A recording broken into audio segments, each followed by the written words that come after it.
anbiya'i mursalin wa ala alihi washabihi ajmain. Puji dan syukur selalu kita panjatkan kepada Allah Subhanahu wa taala. Alhamdulillah pada hari ini bisa bersilaturahim di kediaman Ane di daerah Perigi Baru, Pondok Aren. Salawat serta salam semoga senantiasa tercurahkan kepada Nabi kita Nabi Muhammad Sallallahu Alaihi Wasallam beserta keluarga, para sahabat dan para pengikut yang istiqomah. Baik, alhamdulillah, marilah kita awali untuk halaqah kita pada hari ini dengan membaca basmalah. Bismillahirrahmanirrahim. Dan untuk selanjutnya, mari sama-sama kita dengarkan materi yang akan disampaikan oleh Ustadz Saiful Bahri MC. Pada Ustadz, kami persilakan. Bismillahirrahmanirrahim. Assalamualaikum warahmatullahi wabarakatuh. Waalaikumsalam warahmatullahi wabarakatuh. Alhamdulillahirabbil alamin. Wassalatu wassalamu ala nabiyyina Muhammadin wa ala alihi wa sahbihi ajma'in. Saudara-saudaraku sekalian yang berbahagia, kita bersyukur kepada Allah pada hari ini kita bisa bersilaturahim ke daerah yang cukup jauh dari tempat tinggal kita, yaitu daerah Perigi, ya, kediaman rumah saudara kita Asdi. Kita bersyukur kepada Allah dipertemukan di sini. Kita berterima kasih juga kepada beliau atas jamuannya. Yang tinggal yang terakhir adalah kita dapatkan juga gizi asupan untuk hati dan fikriah kita. Kita pulang bukan cuma kesannya ayam kampungnya enak, bukan cuma jeruknya manis, terus singkongnya sama kopinya, tapi juga insya Allah kita pulang dapat pelajaran. Saudara-saudara sekalian yang berbahagia, biasanya dalam kehidupan marketing kita itu sesuatu yang mahal, sesuatu yang istimewa, sesuatu yang bagus itu adalah sesuatu yang mahal, sesuatu yang susah itu dicapai. Ya, sesuatu yang luar biasa itu kalau nggak harganya mahal sulit didapat.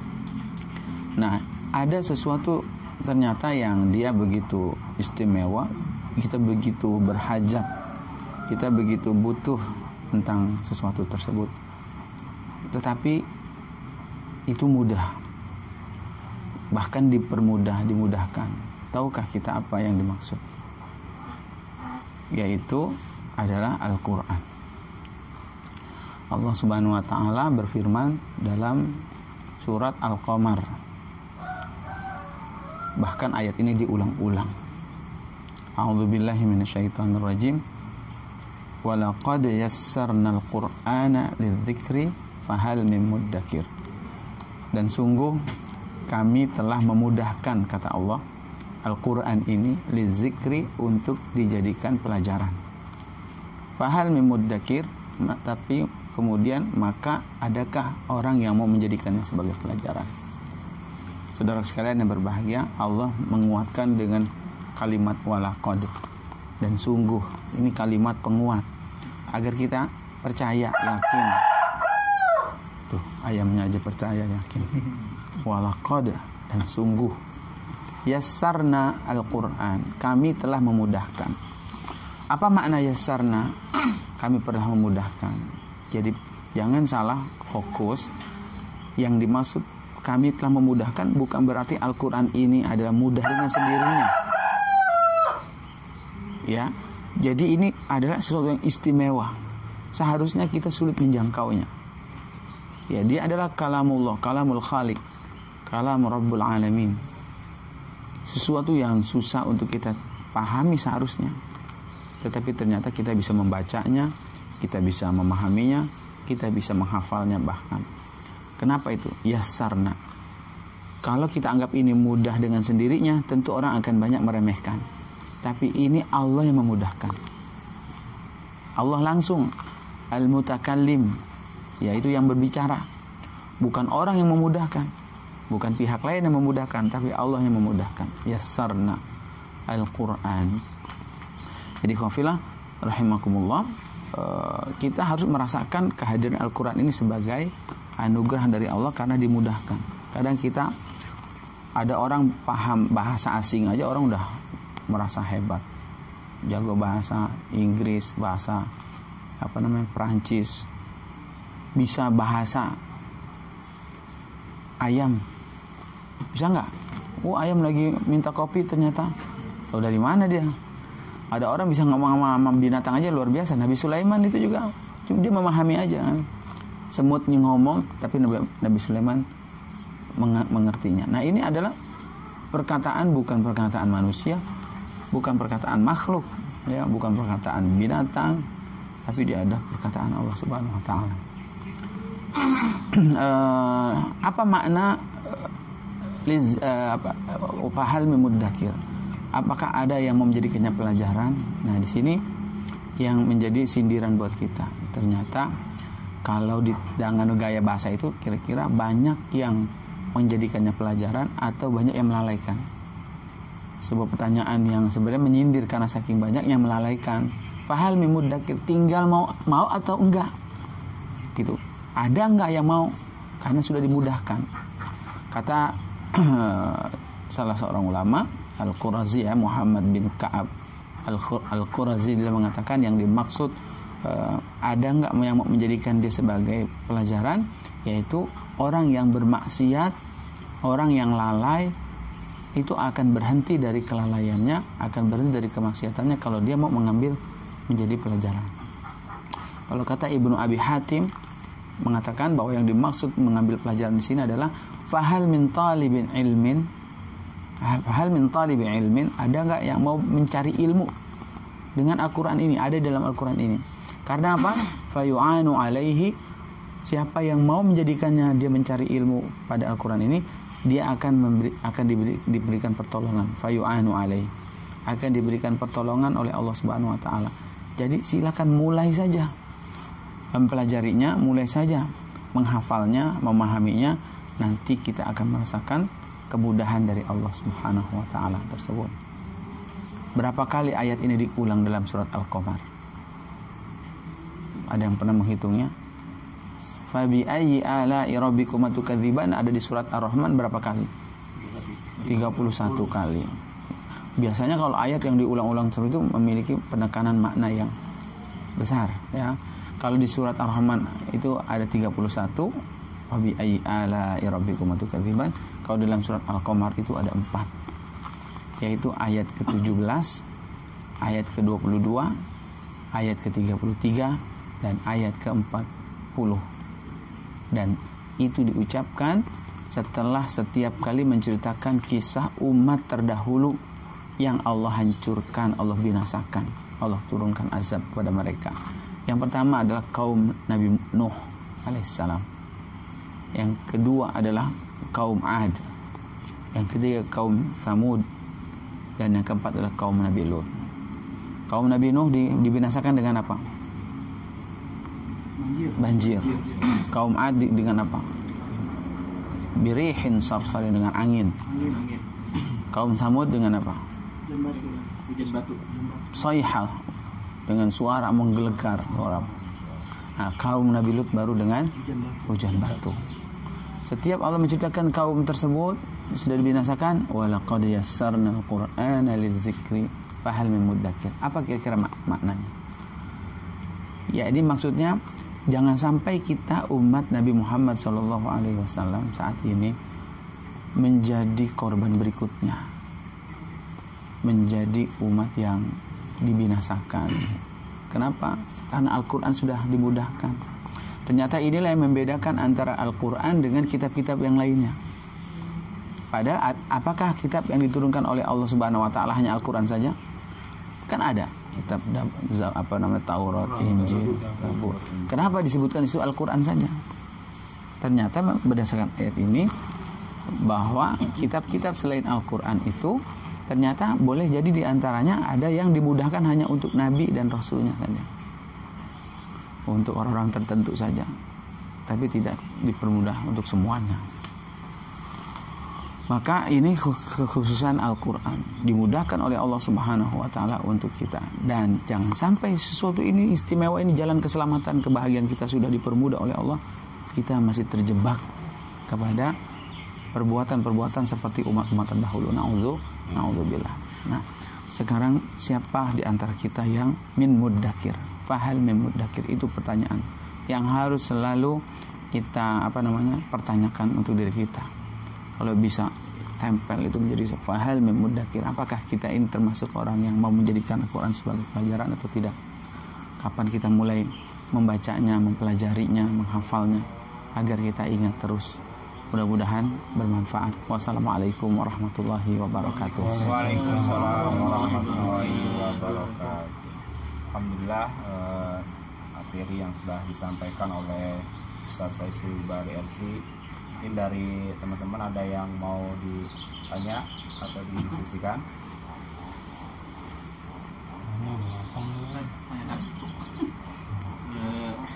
Kalau lagi-lagi bicara tentang Al-Quran, tapi kok nggak masuk dalam diri kita, Ustaz. Bahkan Anda pernah dengar sesuatu ceramah, kita sholat, kita ibadah, baca Quran, bahkan ada yang menghafalkan Al-Quran, tapi masih aja bisa berbuat maksiat, Ustaz. Ini bukan maksudnya. Ketika dalam tataran aplikasi penerapan katanya udah dipermudah. Contohnya aneh baca Al-Quran agak lancar-lancar mulu, det-detan terus. Ya. Ngapalin agak maju-maju. Nah, itu makna mudahnya bagaimana? Jadi bahwa makna mudah di sini bukan berarti kita langsung bakar Al-Quran, abunya taruh di gelas terus kita minum langsung jadi hafiz Quran. Gampang. Tentu tinggal usaha kita. Fahal memudakirnya adalah usaha kitanya. Bukan sudah dipermudah, tinggal usaha kitanya. Nah, ketika bicara usaha ini berlaku hukum sebab akibat. Adanya metode ya yang paling praktis, yang paling mudah, adanya waktu-waktu tertentu yang paling cocok untuk kita menghafal, adanya kiat-kiat tertentu, itu tidak menafikan. Termasuk adalah menyingkirkan penghalang-penghalangnya. Ada orang duduk sama-sama 5 menit, yang satu sudah dapat 5 baris, yang satu baris aja belum hafal-hafal. Padahal sama, Qur'annya sama, duduknya bareng, tapi ternyata perolehannya lain. Karena itu ternyata ada faktor kefokusannya. Maka Allah akan memberikan hukum alamnya, ya siapa yang sungguh-sungguh dia pasti akan diberikan. Nah, mungkin ada masalah ada yang menghalangi dia. Entah itu bisa jadi dosanya, maksiatnya, sehingga dosa dan maksiatnya itu membuat dia lalai, susah untuk fokus. Itu mungkin kurang banyak memurojaahnya. Kita juga tahu kan ada belajar di waktu kecil seperti mengukir di atas batu. Belajar di waktu tua, dewasa, itu seperti mengukir di atas air. Kalau kita belajarnya dari udah umur segini, tentu ya nggak bisa disamakan dengan anak kecil yang sekali duduk dia bisa 2 halaman, 3 halaman. Kita disesuaikan. Tapi meskipun demikian, itu sudah mendapatkan kemudahan dari Allah Subhanahu wa taala. Wallahu a'lam bishawab. Dan itu yang kedua kan, yang orang udah sholat secara khusyuk, udah hafal Quran, tapi masih aja buat maksiat. Kenapa tidak secara langsung orang yang baca Quran itu langsung terhindar dari maksiat? Jadi Al-Quran itu kita sebut sebagai obat umpamanya, syifa. Sama seperti perumpamaan orang yang sakit. Dia udah dikasih obat, ternyata dia nggak pantangan. Nah, obat itu fungsinya bukan membuat dia jadi kagak doyan makan sate, makan pantangan, bukan.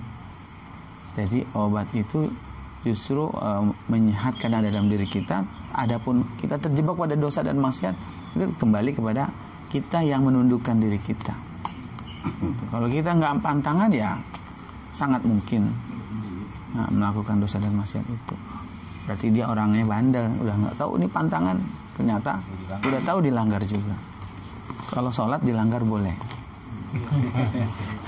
musola dilanggar. Langgar juga benar namanya langgar. Tapi kalau dosa maksiat nggak boleh dilanggar. Kan sholat inna sholata tanha 'anil fahsya'i wal munkar. Nah, itu seharusnya sholatnya itu berhasil, berfungsi, membuat tanha itu dia mencegah, itu artinya dia takut berbuat dosa dan munkar. Nah, kalau dia masih berani juga, berarti sholatnya belum sampai kepada level itu, mencapai target dan tujuan. Gitu. Kalau ini Tat, ada nih Tat, orang hampir tiap bulan tuh pergi ke Mekah terus bolak-balik. Iya, umroh. Awal lah pergi ke Mekah, hafiz Quran, terus bacanya bagus. Tadi kata Pak Dokter sama, dia tuh tapi kok mau maksiat. Iya. Malah ini Jalan terus. itu apakah karena godaannya makin berat, makin dia ini imannya Makin berat godaannya. ini makin kuat, Setan. makin kuat, atau bagaimana tuh? Padahal dia kan ke Ka'bah bolak-balik apa di sono dia cuman sekedarnya aja nyari makan, nyari apa atau gimana? Iya. Jadi yang perlu kita pahami, Allah Subhanahu wa taala menjadikan amal kita, hidup kita ini adalah ujian. Ujian itu berlaku sama. Ujian itu kepada setiap kita itu pasti nggak ada yang dikecualikan, pasti diuji. Nah, kalau orang udah level imannya, ilmunya tinggi, tentu ujiannya pun akan tinggi. Sama ujian di SD sama SMP kan beda tingkatannya. Jadi kalau hanya dengan ngelihat Ka'bah orang langsung baik mah, itu di mana letak ujiannya? Iya, Abu Jahal juga dulu ngeliat Ka'bah. Maksudnya bukan lihat Ka'bah itu, tapi kan umroh tuh.